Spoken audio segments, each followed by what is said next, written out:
Alright, so I'm back again with the Philips Videopac here. Uh, Basically, what the delay was I was waiting on parts, the joystick ports. So, yeah, in my haste, I looked these up on eBay and basically picked the cheapest ones. Hit bat now, paid for it, and then realised that they were coming from China. So they took about 3 weeks or more to finally arrive. Now, saying that, I got 10 of these for, it was like £1.24 delivered. So nothing, basically for nothing. Um, so I do actually need a couple of these for another project, another future project. So yeah, that's what has been holding me up, why I haven't been working on this thing. I have not touched this. It's been sitting in the garage where it was, just until 5 minutes ago when I pulled it out to make the video. So yeah, that's what's been holding me up, just waiting on these joystick ports arriving. So I was easily able to work out the pins on this just by following the traces basically. Um, yeah, which go to the connector here, which goes to the console. So on my notes here, I have the pin out for the edge connector there, which is this here, and what each one does, and which sort of pin it goes to. And I've also labelled what corresponding colour wire goes to it. So it's just a matter really of wiring it through to the port here. So these pins are labelled this direction, and that's what it does there. So it's just a matter of matching fire to fire, you know, dead simple, really nothing to it. It's just going to take a wee bit of time soldering this together. So the joystick's attached to the motherboard here, with these two grey connectors. So what I'm actually going to do is I'm going to keep these connectors. I'm not going to remove those. Basically it means that the joysticks will always be detachable, easily detachable from the motherboard. So I'm just going to use the existing wires. I will cut enough off the wire here, leave a bit of length, before I go onto the connector. I'm still not 100% sure where exactly I'm going to put the ports. It's going to be on this part of the case anyway, because I can't really mount it up in there with the fins. There's nowhere there, but there's some blanks here, which I'm assuming are the original. I know some of the models of this have detachable joysticks. So I'm guessing that's where the joystick's attached here, and there's another small one there. So I may be able to fit the connectors in there. As you can see, I still haven't even cleaned this case out. This thing's disgusting, look at it.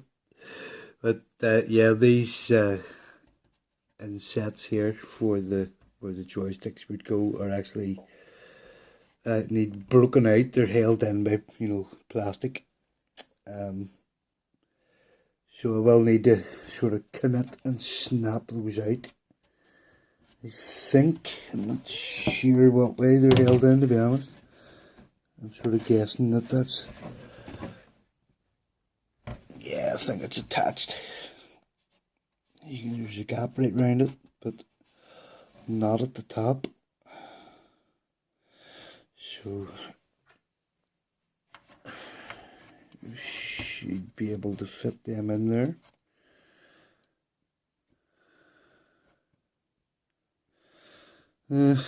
Yeah, I'll figure something out. Hopefully one in there and one in beside it, and should still leave enough room for everything to fit in.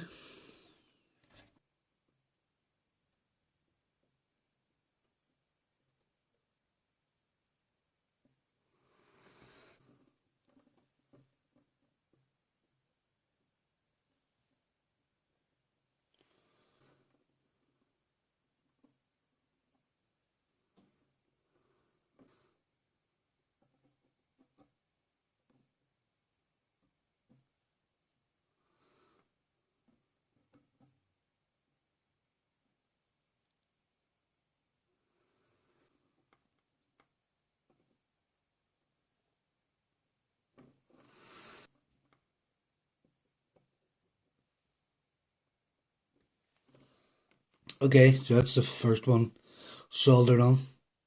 There's only 6 pins being used. There's 3 pins which I don't need. One is I think plus 5 volts, and the other two are for the paddle controls on the Atari. So yep, just need to use 6 of the 9 pins. So on the next one then. Okay, so just have to test these out here. I only have the one game, which is Pickaxe Pete, and it's only a single player game, so I can only test one joystick for now anyway, until I get another game, which is 2 player. So this is the left hand joystick. I have a Mega Drive controller here, rather dusty Mega Drive controller. This has been modified. I use this on my Commodore 64. So the microchip inside this has been removed. So basically it acts exactly the same as an Atari joystick, and the B button is your single fire button. The rest of the buttons don't do anything. You just have your 4 directions and a single fire button.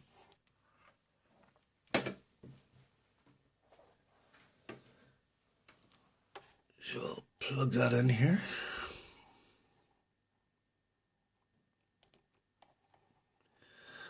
Okay. Okay, I've already tuned the TV in, as you can see. So I'll just press a button here to start the game. And we can hopefully test this out. Okay, so left and right work.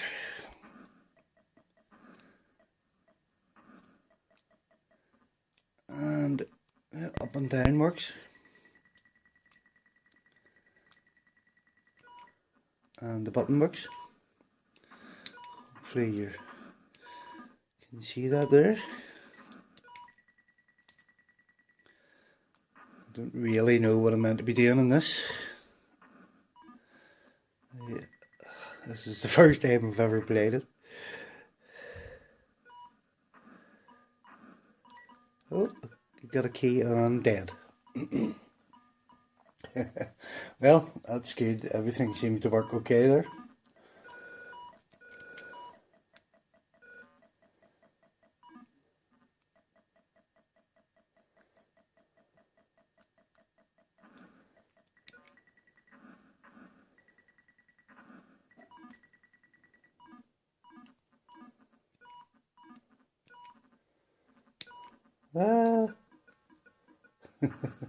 Awesome.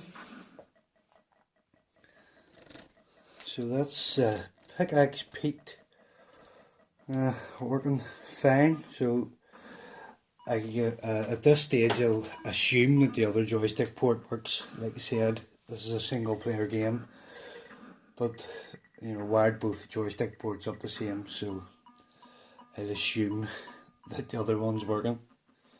So now that that's tested, it's just a matter of installing these into the case. But before I do that, I'm going to completely strip this thing. There's definitely some keys on the keyboard not working.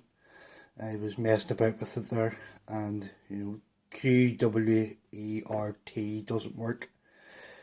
Y, U, I works, you know, so some work and some don't. I don't seem to be getting any response from any of the number pads or number keys in the numeric section here. So I definitely need to take a closer look at the membrane for the keyboard. But at this stage, I just need to press enter to get Pickaxe Pete to work. So at least I can use it for now. So that'll be the end of this video. In the next video, I'll probably concentrate on cleaning this case up. I don't know how well it'll show up on camera, but this thing is still stinking. As you can see, there's a million scratches on it, and all the scratches have got ground in dirt. And you see it better now that it's focused. Yeah, so this thing is pretty filthy. it's never going to get, you know, perfect. Depends, if I can get this thing fully working, I may respray this, but really I just want this to work at this stage. I don't know how far I'm going to take this. I may just get it fully working and just leave it. I should be able to get all this ground and dirt out okay. Up in the corners around the keyboard and all there, you can see it's absolutely filthy, especially this bottom corner here is yeah, pretty bad. So this thing needs stripped. It looks like there's a burn mark in that there. Get the camera to focus on it. Yeah, there's some sort of permanent damage there. So yeah, really I just want to get this thing working for now. So that's it for this video. And the next one will be cleaning up the case, be stripping it, cleaning it up, and installing the joystick ports with some sort of permanent solution. So hope you enjoyed watching, guys. Catch you in the next one. Bye for now.